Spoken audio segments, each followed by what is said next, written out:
जय हिंद दोस्तों। आप देख रहे हैं टीचर्स स्टूडेंट हेल्पर। दोस्तों, शिक्षक और विद्यार्थियों की सहायता के लिए यह यूट्यूब चैनल बनाया गया है।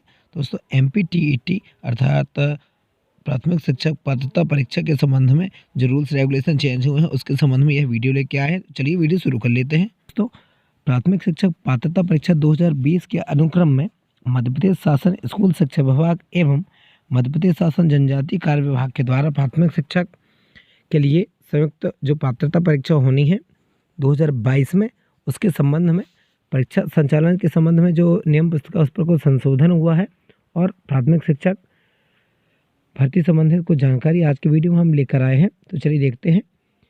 सबसे पहले हम देखते हैं ऑनलाइन आवेदन फॉर्म भरने की जो डेट है वह बताई गई है। ऑनलाइन आवेदन फॉर्म भरने की जो डेट है वह देखेंगे। यहाँ पे सबसे पहले ऑनलाइन आवेदन फॉर्म भरने की जो डेट बताई गई है वह 14/12/2021 बताई गई है। 14/12/2021 और आवेदन फॉर्म भरने की जो डेट है वह 28/12/2021 बताई गई है। और आवेदन फॉर्म भरने में संशोधन करने की जो डेट है वह बताई गई 14/12/2021 और आवेदन पत्र में संशोधन करने की जो डेट बताई गई है 2/1/2022 बताई गई, अर्थात जनवरी माह में भी हम संशोधन कर सकते हैं। इसके पश्चात जो परीक्षा दिनांक व दिन बताया गया है तो उसके बारे में जानकारी देख लेते हैं। परीक्षा की जो दिनांक है वह 5/3/2022 से प्रारंभ बताई गई है। देखेंगे 5/3/2022 से प्रारंभ बताई गई। देखेंगे यहाँ पर 5/3/2022 से प्रारंभ अर्थात 5/3/2022 अर्थात 5 मार्च 2022 से एग्ज़ाम स्टार्ट हो जाएंगे। उसके बाद फिर पीईबी की जो परीक्षा शुल्क है उस पर अलग अलग डिटेल बताई गई है क्योंकि संशोधन हुआ है। तो देखते हैं इस पर क्या बताया गया है। पीईबी जो परीक्षा पे जो संशोधन है, पीईबी की जो परीक्षा शुल्क है उस पर कुछ संशोधन है। देखेंगे क्या है। विभागीय जो स्कूल शिक्षा विभाग है उसके द्वारा अनारक्षित विद्यार्थियों के द्वारा जो अनारक्षित अभ्यर्थी हैं, यहाँ पर देखते हैं दोस्तों पीईबी की परीक्षा शुल्क से संबंधित कुछ जानकारी है। देखते हैं किस प्रकार से जानकारी दी गई है। पीईबी की जो परीक्षा शुल्क है उस पर यदि प्राथमिक शिक्षा पात्रता परीक्षा का कोई अभ्यर्थी यदि फॉर्म डालते हैं जो कि अनारक्षित वर्ग से हैं तो उसका 500 रुपये फीस बताई गई है। और विभागीय जो शुल्क है वह 100 रुपीज़ है और टोटल इस प्रकार से उनको आ और बा खंड को मिलाकर 600 रुपये फीस पेड करना है।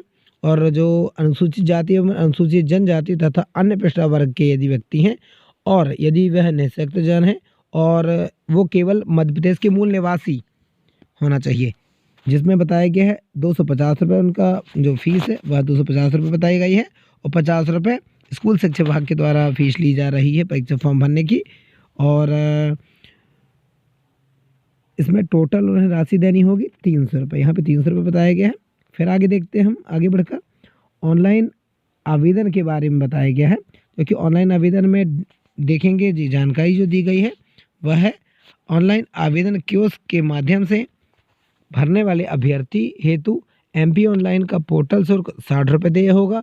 और इसके अतिरिक्त रिटायर्ड सिटीजन यूज़र के माध्यम से लॉगिन कर फॉर्म भरने हेतु जो पोर्टल का जो शुल्क है वह 20 रुपये देय होगा। फिर आगे बताया गया है नोट लिखा गया है। यहाँ पे देखेंगे नोट लिखा हुआ है और इस पे लिखा हुआ है मध्य प्रदेश शासन स्कूल शिक्षा विभाग के पत्र क्रमांक के अनुसार 3/1/2020 के पत्र क्रमांक दिया गया है।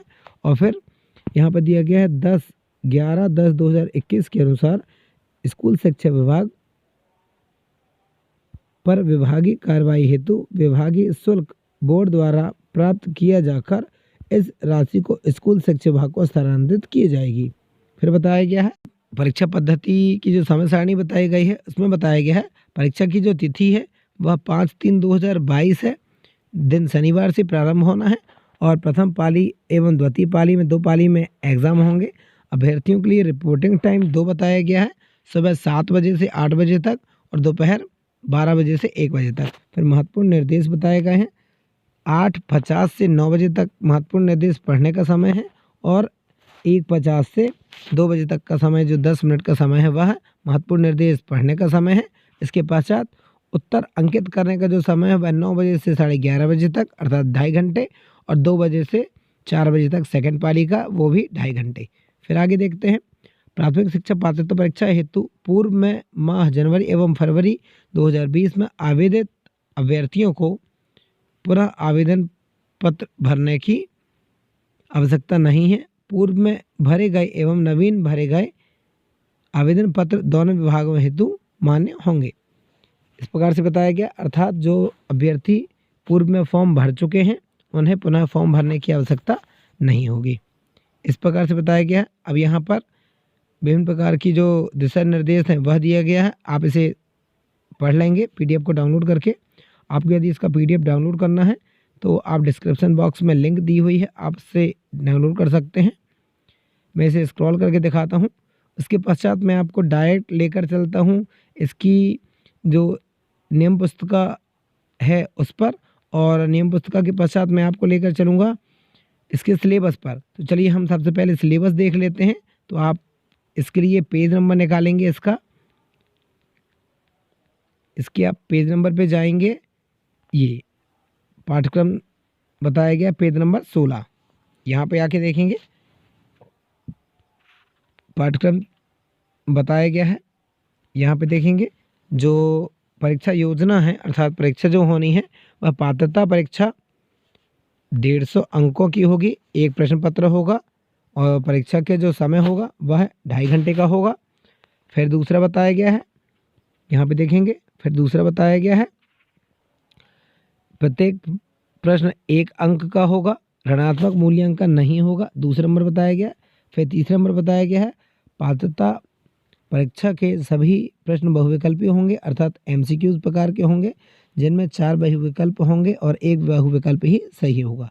फिर परीक्षा की संरचना एवं विषय बिंदु बताया गया है, जिसमें जो कि प्राथमिक शिक्षक के स्तर का है, अर्थात इसमें बाल विकास एवं शिक्षा शास्त्र आना है, जिस पर 30 प्रश्न आने हैं एमसीक्यूज टाइप के, और उनका जो अंक है वह 30 अंक का होगा। फिर प्रथम लैंग्वेज आनी है, इसकी प्रथम लैंग्वेज आनी है, देखेंगे ये यहाँ पे देखेंगे प्रथम जो लैंग्वेज है वह यहाँ पर प्रथम लैंग्वेज है। फिर सेकंड लैंग्वेज है, अर्थात आप फॉर्म भरते समय ध्यान रखेंगे कि आपने प्रथम लैंग्वेज क्या डाली, सेकंड लैंग्वेज क्या डाली है। उसके बाद फिर मैथमेटिक्स सब्जेक्ट के क्वेश्चन आंसर आएंगे 30 क्वेश्चन, और फिर पर्यावरण से संबंधित 30 क्वेश्चन आएंगे। दोस्तों इसके सिलेबस के बाद हम देखते हैं यहाँ पर कुल प्रश्न जो आएंगे, बाल विकास के 30 प्रश्न आएंगे, जिस पर 15 प्रश्न आएंगे बाल विकास से, और 5 प्रश्न आएंगे समेकित शिक्षा की व्यवस्था से, समेकित शिक्षा की व्यवस्था से, और 10 प्रश्न आएंगे अधिगम एवं शिक्षा शास्त्र अर्थात पेडागॉजी से रिलेटेड। फिर आगे देखते हैं, आप इसका सिलेबस देख लेंगे पीडीएफ को डाउनलोड करके। इसके बाद फिर हिंदी भाषा आती है, उस पर भी 30 प्रश्न आएंगे। अब देखेंगे हिंदी भाषा में भी 30 प्रश्न आएंगे, यहाँ पर देखेंगे 30 प्रश्न आएंगे। इसके भी 15 जो प्रश्न आएंगे वह भाषाई बोध एवं अवबोध से आएंगे। फिर भाषाई विकास हेतु निर्धारित शिक्षा शास्त्र अर्थात पेडागॉजी से संबंधित, हिंदी की पेडागॉजी से।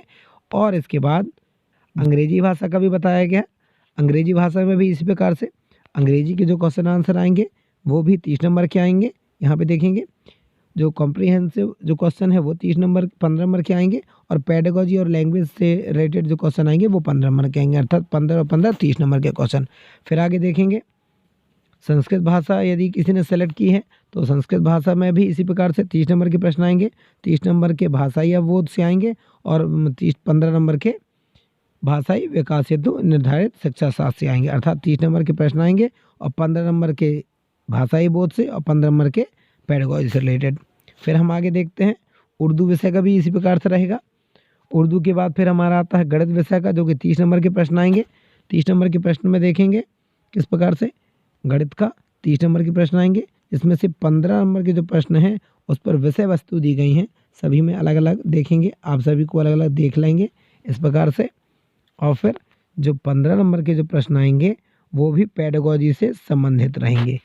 ये पेडागॉजी से संबंधित 15 प्रश्न रहेंगे, जिसमें दिया गया है गणित शिक्षण एवं चिंतन एवं तर्क शक्ति का विकास करना, पाठ्यक्रम में गणित का स्थान, गणित की भाषा, प्रभावी शिक्षण हेतु परिवेश, फिर मूल्यांकन की नवीन विधियाँ और गणित शिक्षण की नवीन विधियों का कक्षा शिक्षण में उपयोग करने की क्षमता। इस प्रकार से तो आपको इस प्रकार से गणित का सिलेबस पता चल गया। इसके बाद फिर आता है पर्यावरण। पर्यावरण में भी 30 प्रश्न आएंगे, 20 प्रश्न आएंगे हमारे जो कि हमारे परिवार एवं हमारे मित्र से संबंधित, उस पर खेल से संबंधित, आवास से संबंधित, हमारे भोजन एवं आदतों से संबंधित, पानी एवं हवा प्रदूषण जो संक्रमण से संबंधित, इस प्रकार से, और पेडागोजी से संबंधित 10 क्वेश्चन आएंगे। इस प्रकार से पेडागोजी से संबंधित 10 क्वेश्चन आएंगे। तो इस प्रकार से आपको हमने सब सिलेबस कंप्लीट कर दिया। आप इसको डाउनलोड कर लेंगे।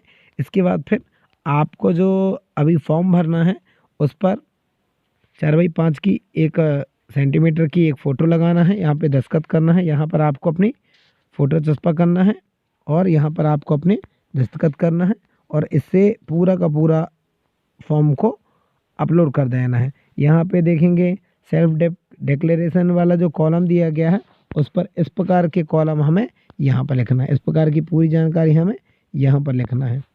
यहाँ पर इस प्रकार की जानकारी हमें यहाँ पर लिखना, अपनी हैंड राइटिंग पर लिखना है ना। तो इस प्रकार से आप पूरा फॉर्म कंप्लीट कर लेंगे और डिक्लेरेशन फॉर्म भी भर देंगे और मैंने आपको सिलेबस भी बता दिया।